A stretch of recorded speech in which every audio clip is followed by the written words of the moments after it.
Good afternoon, ladies and gentlemen, and welcome to Happy Moms with Wine. I'm so excited because I have the beautiful Stephanie here from Butterfly Bengals. So I'm so excited to have you. Thank you so much for being on our show. And just really fast, if you guys have any questions, any concerns, you can always reach us at happymomswithwine@gmail.com or just follow us on Instagram. Now we have Stephanie, like I mentioned, and I'm just going to let Stephanie introduce herself, her background, her beautiful brand, and what her brand is about. Okay, okay, I'm a little bit nervous because being that we just started recording, but anyway. So, hey everyone, my name is Stephanie. I am a mother of two. I'm gonna start off there. I have a girl named Beverly, and she's 4, and then I have a boy named Brandon, and he's 2. I am with the father of my children. We pretty much co-parent. We do that every day. Go to work. We both are trying to run our own businesses. Sorry, and my business is Butterfly Bengals, which basically it's a newly business, which I'm still currently working on. Is pretty much to motivate women, moms, millennials on starting their own business, real small businesses to be Pacific. And yeah, that's what I do. Okay, so I like that you have a girl and a boy because we're going to just get into the whole sibling rivalry, if there is any, and the difference of having a boy and a girl. But let's talk about your business first. So the fact that you help small businesses, in what kind of way? What makes you different compared to other major, I guess, organizations, I'm going to call them, with their brands, and they're doing like networking and they're doing workshops, and I see that a lot of people have been complaining lately on social media that why do they want to pay so much money to go to an event that all it is just talking and just kind of motivating? So what is different between your motivation, because I'm pretty sure it's just you're not just talking to them, but what exactly is it, like the extension of your brand? I've been to a few workshops, and with going to the workshop, I have learned. So, like I said in the beginning, I'm in the beginning stage. I consider myself still in the beginning stage. I've been doing this for a year and a half now, but I feel like I'm still in the beginning stage because I'm learning. I feel like I started late in the game, but it's okay. And what makes me different, which I've been asking myself, like, what can I offer? What makes me different than everyone else? So, I live in the hood. I want to consider it the hood. Yeah. I live in the hood, please. There's nothing wrong with that. So, I found myself always translating, always doing things for other people. Like, I want to give you an example. This is where it really started. Okay. I was always translating for my mom, to her friends, to her neighbors, everyone. And one day I was like, I should make a business out of this, helping people, just translating, even going with them to an appointment or whatever. Started off there. Then I told my mom about it, and then she told one of her friends, and she actually bakes cakes. She came from Dominican Republic. She's a great baker. She does beautiful cakes, but she wasn't getting a lot of money because she wasn't aware of Instagram. Oh, by the way, the lady was like already in her late 40s. So she wasn't aware of Instagram, social media, and promoting yourself. And I said, you know what, I can help, people like small businesses, especially people in my community, in my area, how to start, how to strategize, what to do, how to get people to notice them and people to, come to them, for money to come to them, instead of them just always chasing money and always chasing people. Okay, so I see you more of a public relation marketing, basically getting them started with like social media and promoting and the key factors. So I like that. Would you ever consider doing virtual kind of marketing for your brand, where if somebody's out of state, you're able to do it all from your home. Yes, actually, I am willing to do that. But like I said, I'm new. I work full time. Also, I have a full time job, and I've been taking it really slowly because I don't want to let anyone down. But that is part of my plan. To do virtual business coaching. So, like, quick story for me, when my sister's sorority sister, it's like so long, sister sorority sister, when she started doing life coaching, and this was like in the time when I started with Owl by Envy, I actually became her guinea pig. Okay. Yeah. And besides life coaching, she was doing like business branding and helping others like the way you were doing. So I don't think it's a bad idea to grab, a group of your friends like, hey, help me out, be my guinea pig, and let's figure it out. And then the pros and cons without it, reflecting bad on your brand. Yeah, I actually have two, what I call it is my complimentary clients, where I'm offering them my service for a really, really, really extremely low price. In returns, we're going to help each other, and basically one hand washes the other. And through that, hopefully we can have a success story where they can do pretty much like a testimonial for me so that other people can see what I do. I like it. I like it. I have two clients right now. I love it. I love it. Where was I going with my other? What is basically your typical day between you and your children's father, basically from morning to the end? And between all of that, what is actually like, what time frame is your hardest time throughout the whole day? What time frame? What was that last like what time is your hardest like time frame of like the day? Is it like between 4 and 5? Is it because you're getting everybody ready, or etc.?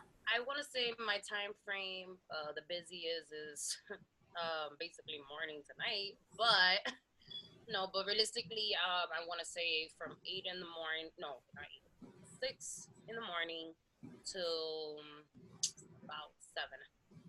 Okay, so you do the regular. Does your partner, does he help you in the morning with the kids, or he's already like long gone like my husband? No. No, he helps. So we've been blessed. We work very close to our job. He actually walks to work. Oh, lucky him. Yes, he works in a school, and blessed. I was able to get my daughter into that school. Oh, that's. Yeah, so it's and it's her first year. She's in pre-K. So so in the morning I wake up. Usually I wake up first. Now my son is waking up before me. He wakes me up and tells me to get him milk. Okay, so which is good. Okay. So he wakes me up, or I wake him up. I get the kids milk, and I start the coffee. There have been times that he gets up and he has done it, which is a treat for me. And then this is at 6 o'clock. I give whoever's up their bottle, put them comfortable with the cartoons. Then I get in the bathroom, get myself ready. Then my husband gets ready too. And we're not married, by the way, but I do call him my husband. He gets ready. He starts getting ready a little bit later, which is kind of interesting because, we have our little battles in the morning. Nothing's perfect. And then, he leaves first with my daughter, and then I leave. I'm the last one to leave the home. And then my son, another thing, I live in the same building as my mom. So luxurious life, let me tell you. Yes. I'm jealous. I'm jealous. So yeah, we'll talk about that more later. But my mom is right upstairs, so I, take my son upstairs and I lock up, and then I go to work. We come back home. He comes out of work. He drops off my daughter, and then he gets a little break for himself. He'll go outside, talk to the fellas and whatever. And then I come home, get the kids. I'll drink a little bit of coffee with my mom, update her on everything that's going on, and then I go straight back downstairs and I start everything: cooking, homework. Even if I have to do something for my clients, I start working on that too. Yeah. Well, I mean, I can't be completely jealous. I'm jealous because It's not my mom. Okay. But when I was living in the Bronx, my husband's mom literally lived like up the block and around the corner. And it has its pros and cons. Yes. It's like they want to be in your house every single day when it's not your mom. If it was my mom, I'd be like, come on over. I don't care. And I'm just like, but you know, she's a great grandma. She's a great, not a great great grandmother, but she's a wonderful grandmother. Mm-hmm. Before people think she's extra old. And I mean, she's just wonderful. So I mean, it's a blessing in disguise to have her up the block and around the corner, but I definitely get it. And it's awesome that everything is convenient, and it's a lot of people are not lucky and they're going to be jealous because everything's like right there. No Metro cards. You don't have to worry about the train issues and all that craziness that's been going on. Now, with all this craziness, I know you have your bachelor's in business management. Is this something that you received when before your kids or after your kids or during? Before. Okay. So, because I was gonna say, if you had any tips for moms who are in the process, who does have children and trying to like get it together and organize for like instance, do you have your children like on a like set time for bed? I'm gonna be completely honest. I don't. I tried to get my daughter into bed the latest 8 o'clock, and it winds up being 9:30. And depending on how busy I am, she gets away with a lot. So yeah. So if I'm working with a client or if I'm FaceTiming, if I'm on the laptop and I'm just like really focused, any little thing, mommy, I gotta pee. Mommy, I'm scared. Mommy, a spider. And then I come and it's like literally nothing. Nothing. Yeah. So she's in that stage. Well, here with this podcast, you don't have to worry about the interruptions, the every 2 seconds, because then it wouldn't be a mommy podcast if our kids wasn't yelling and screaming and I'm thirsty and all of a sudden they have 20,000 things that they want to ask you. So trust me, I'm expecting my son to come down here any second in a few minutes because something's going on. So the fact that baby girl is 4 and baby boy is 2, did you find it hard to, well, you and your husband to parent with the kids being so close in age? Or did you actually find it easy? I want to say both. I want to say easy in the sense that when I was pregnant for my second, when I found out I was pregnant with my second child, with my son, my daughter was still in Pampers. So I said to myself, you don't want to buy, diapers, 2 diapers, so start potty training, which I got to accomplish while I was on my maternity leave. I went off a little bit early because I was how you call it, well, my pregnancy, I had to monitor my pregnancy towards the end. Oh, you was high risk. High risk at the High end. risk. Yes. Girl, don't worry, I get mommy brain all the time. So I was able to get a 2 months more than my maternity leave because of that. And I started potty training my daughter, which was great. And then the whole point of me just saying that is, 2 years or 3 years didn't pass by and I didn't know how to change a diaper. I mean, I think changing a diaper is like riding a bicycle. You can never forget how to change a diaper. But I think because of the age, everything was still fresh. So I knew exactly what to do. I didn't have to bother anyone. I didn't feel like I had to call anyone and say, hey, how do you do this again? Or get on a whole new routine. So it was easy in that sense. Now, in the sense now it's 2. Now when you say, hey, manito, like my brother, can you come by and babysit for a minute? No, it's like, no, it's 2 now. Now, the same thing with my mom. Now it's like, what time you're coming home? Because the kids are driving me nuts. Versus when it was just my daughter, it was like, oh no, let her sleep over. I want her to sleep over. I want her to wake up here. And I was like, what happened to that? I miss those days. But it does get tough. And the terrible tools and the fact that my son is a boy is like completely different because my daughter my daughter was like an angel compared to my son. My daughter would not barely cry, barely got sick. I remember telling people at work, like, my daughter doesn't get sick, and people used to catch attitudes like, oh, her daughter don't get sick. Like, and now my son is like sick every freaking weekend. So it's really, really different. I mean, I completely get it. Like, my oldest is 10, right? Mm-hmm. Didn't make a peep. She was an angel, didn't cry. I've always had her on a bedroom team. My kids are in bed usually by 7:30. By 7:30, that's when I'm like podcasting. I'm doing I don't know what, or I'm just kicking back and just enjoying my night. Mm-hmm. Then my son came along, and he's 5. He handful, handful. He's hyper. It's like bing, bing, bing, bing. And I'm not gonna even lie. I am guilty of giving my son Benadryl at one point.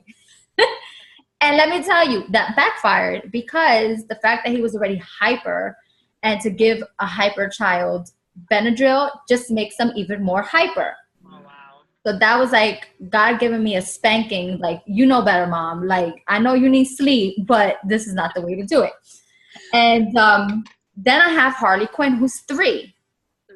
She is the ringleader of all ringleaders, and I tell everybody this. I'm like, she is like the master of all of them. She's so rude. And just yesterday, she just dropped the F-bomb to her dad. The dad said, go to sleep. And she said, fuck that. Got off the bed and walked away. And all I hear is, babe, you gonna tell your daughter something? I was like, I mean, you're her dad. You're up there already. I mean, you figure it out. Oh, yeah. I'm minding my business down here. He probably was in shock. Yeah, he was. I was in shock because I heard it loud and clear. I'm like, did she just drop the F-bomb? I'm like, oh. I was like, either mommy's cursing too much, or I don't know what's going on.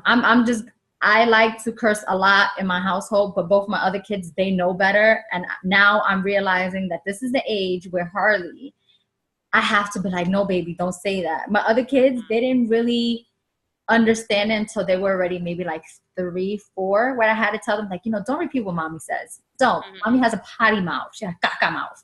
And Harley, no. She wants to repeat everything and its mother that she hears. But I know you still you see your mom, like you said, you go upstairs and everything. In the beginning and now, is there something in particular that you still go to your mom to ask her a question? Or at least in the beginning?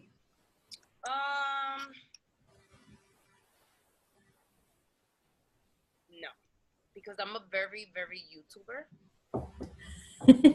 And literally I spend everything, you know how everybody goes on Google and Google yes. it? I go on YouTube and I YouTube it. So anything that had to do with parenting, I felt like, oh, my mom did that so long ago. She's not that she wasn't going to remember, but I don't know. I just felt like there's probably new ways of doing it in that sense. But, what I want to say is I do go to my mom for emotional support. In the sense when I'm having those really long days, like I remember it was a day that I went home and I cried like a baby. I went upstairs and I cried like a baby. I didn't want to get emotional because it was like, oh my God, this is life. Like, This is life. This is it. Like, and it's one of those things that it hits you, especially when you have kids. I've had those moments plenty of times. Yes. Yes. A lot. Mm-hmm. A lot. So in that aspect, yes, I do go to my mom a lot, especially when I'm having a long day and I can't handle it. Sometimes, especially if I had a long day at work, I can go upstairs and just drink some coffee and just like vent to her. And sometimes I won't even vent about what happened at work, but just the fact that I'm just there and I just like just in general. The kids are there running crazy and it's just like hitting you like, this is why I'm here. Yes, exactly. So yeah, I vent to my mom and I vent to my grandmother all the time. But I do go to my mom for certain like foods that she cooks because I still can't master her taste. Oh, okay. Yeah. Mm-hmm. And then certain things I would love to go to YouTube, but what I noticed with like certain things on YouTube is they don't really give you every single step. They always want to leave out the important part sometimes, depending on what you're looking on YouTube. But YouTube is your friend in Google. So one mom asked, what are your must-haves in your bag when you're out with your kids? My must-have are, of course, the basic, which is the diapers, the wipes. Depending on where I'm going, because now they're getting a little bit older, I might take a shirt or something in case they spill it on themselves. I also learned to bring my own shirt in case they spill it on me. So, yeah. And snacks. I've learned that, let's say if you're shopping around or if you somewhere and you just need them to be quiet, sometimes you just whip up those snacks and maybe you get 5 minutes of them being quiet. That's true. The most 5 minutes. A good 5 minutes of peace and quiet. Yeah, but sometimes that's all you need. Sometimes that's all you need. That's true. That is true indeed. Yeah. Okay, so the fact that we have baby girl and baby boy, is there a favorite kid item that you have or that you like as a mom for your children? Like a toy? Like a toy, or maybe I'll extend it, like a program or a TV show, something that's like your go-to thing. Well, for my daughter, as another YouTuber. So actually, I'm thinking about making her a YouTube. So I like to do makeup. That's another thing about myself. And so she has watched me trying to create, YouTube videos. So I have caught her a few times sitting exactly where I'm sitting in front of the computer. The computer's off, by the way. And she's like, and she's talking to herself. And I'm like, oh, okay. And she goes on YouTube to watch other kids play with their toys. Okay. I think that's like a thing now because... Oh, yeah, that's this whole generation is Netflix and YouTube. Yes. And I can tell you this. I appreciate you YouTubers that you let your kids review the toys or you review those toys because it has saved me a lot of money. And... Wait, end time, because, sorry to interrupt you. No, go ahead. My daughter got for Christmas this mini kitchen thing that I didn't know how to put it together. I didn't want to sit there. I was being so lazy. I didn't want to sit there and read the manual. And I said, let me see if somebody put it up on YouTube. Oh my God, someone had it. I was so grateful. I was like, I put it 1, 2, 3 together because it was on YouTube. Look, I told you, look, my son is calling me. I'm going to give him time before he starts running down here. Yes. Yeah. Yes. You can't get on Daddy's Xbox account. Oh my goodness. What are we going to do? I don't know anything about Xboxes. All right, give me a second, okay? Give me a minute. He's like, and this is what I'm talking about. YouTube, they have anything of anything to review, to build, to fix, to glue together. And maybe you can look up how to fix, how to do. I know what's wrong with it, but I refuse. I'm being one of those moms. I do not want to go upstairs right now and mess with those Xboxes. Just messing with you. And I'm pretty sure you guys can hear him in the background. So what I like about it is that when Skyler, and he still does it, he reviews every single toy. Especially, I think he started like around 2.5, 3, he started doing it because now Hardy's doing it at 2. And we will go to Toys R Us, we will go to Walmart, Target, whatever it could be, and he'll go straight to the aisle, grab that toy, and we leave in peace. We leave in peace. Now that we introduced them to like Comic-Con because we're a very geeky family, we're collectors. Now that we introduced him to Comic-Con, now he wants everything Star Wars. I want this. He said, forget about reviewing certain toys now. Just give me. Harley now is being the easy one, where she'll review it, she'll walk in there and leave. But now we're preparing ourselves now when she gets that age of, I want it all. So yes. So YouTube is the favorite thing nowadays. I definitely get it. Give me 1 second. Hold on. So as you can see, it's not a mommy podcast without one of your children's interrupting you. So now I'm back and like, voila, 2 seconds. Now, 2 questions. What is your favorite part of being a mom, and what is the downside about being a mom? Just parenthood in general.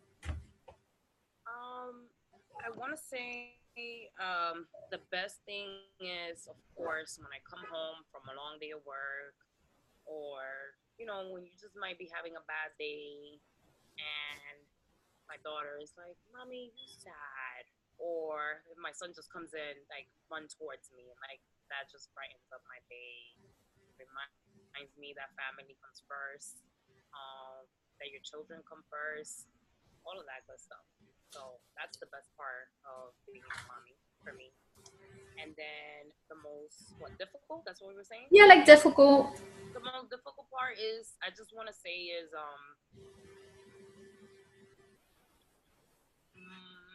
I always been dependent. So I've been driving since I was 16.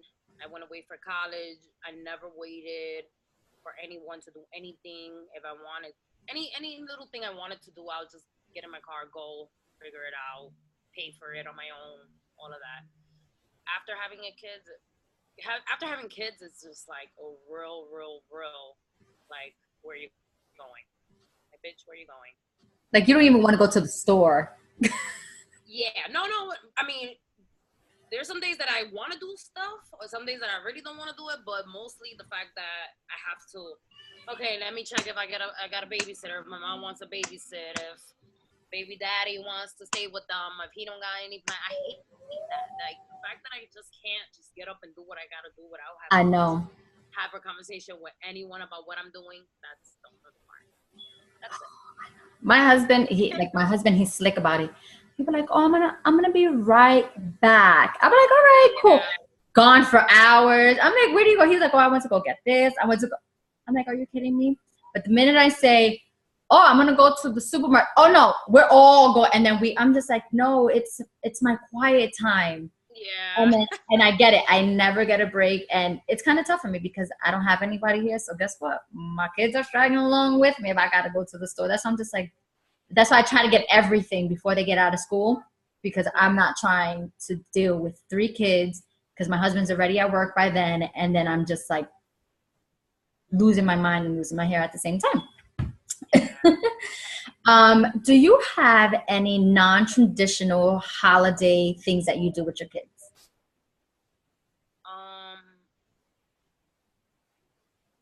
Like, for instance, I do every other Wednesday, we have Pizza Wednesdays. Mm-hmm. Well, I don't want to call it a tradition yet. We have movie nights. Oh, I don't know if that's like. It is. Yeah. It is. But it's not consistent, so I'm gonna be honest. It's not like every week. I want to say it's like once or twice a month, where we're just like, okay, tonight's gonna be a movie night. So that is traditional, because at least it's, once or twice a month. Yes. Mm-hmm. I know some people that just don't do it. Yeah. They don't even bother. I have 3 more questions. What is the approach that you have for handling tantrums? Any advice that you can give to? Do you hear my son? He's so Skyler. My friend, she can hear you. Can you close the door, please? Okay, so then you have to stop yelling at your Xbox. He ignored me again. See? Issues. But go ahead. For tantrums, if we're at home, I let my daughter just cry it out. It's different. It's different, depending on my mood too. So if we're in public, I have learned to walk away from her until she realized, like, okay, I'm just crying by myself. Nobody cares. Nobody's gonna do anything to help me or save me. But one time we were at Macy's. I was having a long day. It was like Macy's was just about to close, and she caught a tantrum. I don't know. I can't even remember for what. And I screamed at her, and I said, "I don't know why I go anywhere with you." And it was an older lady looking at me like I just beat the hell out of my daughter just because I screamed at her. Yeah. So ever since that day, I've learned to keep my cool, and if I need to, I will go into a restroom, and in there, I would have that serious talk, and I would say, "Stop right now." Because if not, I'm gonna give you pop out in here where nobody can see you and nobody can save you. And she'd be like, "Okay, mommy, okay. I will go outside and everything will be perfectly fine." So far, that, and I also would threaten her like, "Oh, I'm gonna tell your teacher." Because it's a new, this is the first time being in school. Right. And they're serious. And my daughter was never in pre-K, by the way. I mean, not in pre-K, she's in pre-K now. But I mean is she was never in daycare, yes, because I had my mom. So for her being in school is a big deal. It's something new. Yesterday, I kept her home because I felt like she was getting a little cold, and I just said, let me keep her home to nurse it. And she had a meltdown. Like, I want to go to school. Why am I here? So it was actually, interesting and I was actually happy to see that my daughter was sad about not being in school. So yeah. I don't know how I got into school, but whatever. Yeah. Because you was in a title to a teacher. That's how you got into it. Oh, yes. Thank you. Yeah. So mommy brain. I get it all the time. Yeah. So she loves school, and she's very excited about being there. So that's a way of me kind of right now managing her. I say, "Oh, I'm gonna tell your teacher, her name is Mr. Pompous." So I ignore my kids, but what I do hate is when other people want to butt into your whole mommyhood, parenthood, like if they know any better than what you do. Mm-hmm. And the same way I've mastered that look that I give my children when we in public, where I'll be like, really? Really? And it's like I'm talking to them without moving my mouth and they get it. I do that to other people that want to be nosy when I be disciplining my children. And I leave them there. They'll be like, "Why? Don't leave her there crying." I'm like, "She'll be all right. She's not bleeding. She's all right. She just want her toy. You gonna buy her toy? Because I'm not gonna waste my money. If you want to waste your money and buy her the toy, then by all means, you can have her stop crying. That's all on you. That's all on you. Good graces. Other words than that, keep it moving, lady. Keep it moving. I don't even look at when people want to say their input. I don't even look at them. I straight ignore them. Where they know, okay, let's just keep walking because she's like, she's crazy. She's psycho. And the last two are kind of fun questions. So one mom wanted to know, I don't know what they come up with these questions. This is weird. If you named your children after your cravings, what would your children's names be? Big Mac. For some reason, with both of my pregnancy, I crave Big Mac. Actually, that's how I found out I was pregnant the second time. I had a craving, and I'm like, no, something's wrong. Something's wrong. Big Mac. Yeah, I caught a fit and everything. And after I calmed down from my fit from not having a Big Mac, not getting a Big Mac, and I didn't know I was pregnant, I said, yeah, that was kind of crazy of me. Let me go and get a pregnancy test. So yeah, it was good. Have you used your pregnancy to your advantage with your husband? Of course, yes, I did. Okay, I thought I was the only guilty one. No. I would cry. My thing was crying. Like if I was a toddler, I would cry. If I was hungry and I wanted something, and once again, he'll try to slide off so he won't do it, I would cry. And even if his mom will offer, you want me? No, I don't. I know you can do it. I want him to do it. He used to hate it. And then he started making it for me when I was pregnant with my third child, was mango. I love mango. And I will want it at like 3, 4 o'clock in the morning when no one is open except in the Heights. And since we lived in Fordham, he would get up, go to Casa de Mofongo in the Heights. I think that's the name of it. And he would get it for me. He'll come home. I would take 2 bites and I would go right to sleep.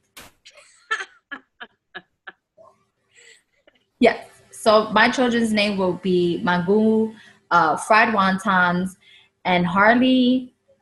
It was weird with Harley. She will have so many names. That's another craving of mine. Yeah. Fried wontons was like mine's wonton tacos from Applebee's. Oh, those are good. Yeah. Those are good. Guess I know what exactly you're talking about. And then the last one is, do you have any embarrassing mommy stories?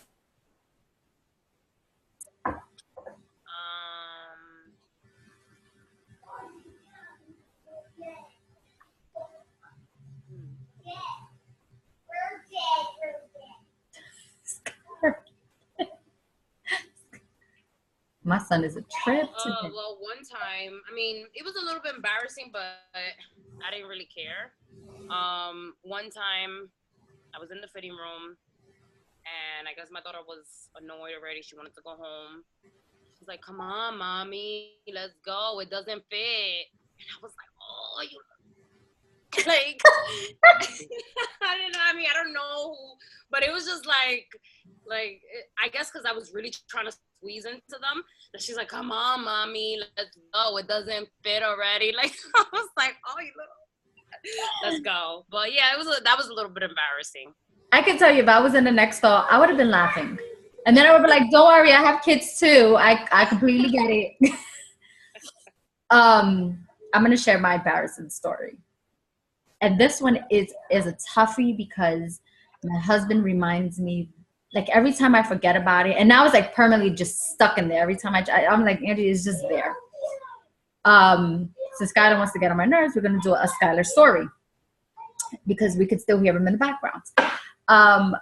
So, you know, Skyler was about maybe 1.5. My oldest, she was away with her dad for the weekend. And I was like, all right, finally, alone time, you know. I was like, we could put Skyler in Jocelyn's room, you know, and we could just have alone time because it's awkward. I don't care if my kids are sleeping. It's just awkward if I'm trying to, like, even have sex in the room because I'm like, oh, they're going to hear me. They're going to get up. Yeah. So once again, as I tell my husband, just watch him so I can get everything ready, you know, and at the same time, I'm preparing things for us. You know, girl, no, I love my husband to death, but I cannot rely on him with the smallest, tiny little things when we're in the house. I walked in, and thank God, because if most of you do not know, I have a sex toy business. And what I like to do is I like to test out the toys. I like to review them because if I'm going to present it to somebody, especially they're not new to sex toys, I want to make sure it's comfortable for them. So if you're not going to try your own products, then what the hell are you in that, you know, in that industry for? Mm-hmm. So I'm getting all the boxes ready that we had just received. And he was like a master of getting out his crib and climbing the bed at this time. Girl, I walked in and he is with the box, unlike doing it. And he's like this with one of the dildos. Girl, just waving it. Just ask me if I didn't want to even do any. Listen, I took off the lingerie that I had on. I put on my jammies and I'm like, that's it. It's a wrap. Like my whole mojo is gone. I was like, my poor baby, even though it was like, you know, brand new. Of course, it's not used, ladies and gentlemen. Let me clear that up. It was brand new.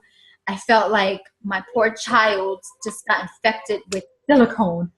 I'm like traumatized, and trust and believe, I threw that toy away. I was like, I don't even want to look at this thing anymore. Like, I'm tired. So that was my embarrassing mommy stories out of the other 30 million that I have. But before we go, do you have any tips, advice, words of wisdom to any single moms, dads, co-parents, husbands, wives, etc., etc.? My only advice is patience is key. So when you're having a long day or a bad moment with your kids, just, sometimes we got to remember to just take a step back, even if it takes a second, and just it's going to be okay and figure it out. And then as far as any mommies or daddies trying to run a business and they have kids and trying to, probably working a full-time job or maybe not, but for those parents, also patience is key. No business is built overnight. So for some of us, it might, some success stories you hear they happen within 6 months to a year, and some other stories take up to 3 to 5 years. So just, keep doing what you're doing, and as long as you stay true to yourself, I think that's what's gonna help people that are doing that are are running their own business because it's something that they want to do, something that it's their passion. So yeah. And before we go, let everybody know where they can find you, contact you. So yes, again, my name is Stephanie Caceres, and my Instagram page is Butterfly Bengals. And also, if you want to email me, it's sc cat@butterflybengals.com. Okay, hold on one second. Okay, so before we go, let everyone know where they can find you on Instagram, social media, email, so they can use your lovely services. So yeah, again, my name is Stephanie, but you can find me as Stephpreneur. That's my personal page if you want to see a little. And this is more for the females, but also Butterfly Bengals. That's my business page. Yeah, and my email is S as in Sam, C as in cat, so sc@butterflybengals.com. Thank you so much. And guys, if you have any other mommy questions, you have her email, and stay in touch and network. Thank you so much. It was a pleasure. Thank you for having me.